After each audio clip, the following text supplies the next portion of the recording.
Hello there, it's Michael.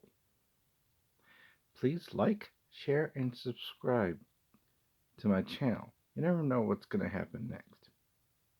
I went to the same high school as Ted Williams did, that famous baseball player. When I was going to high school, the bell schedule was 7:25 a.m.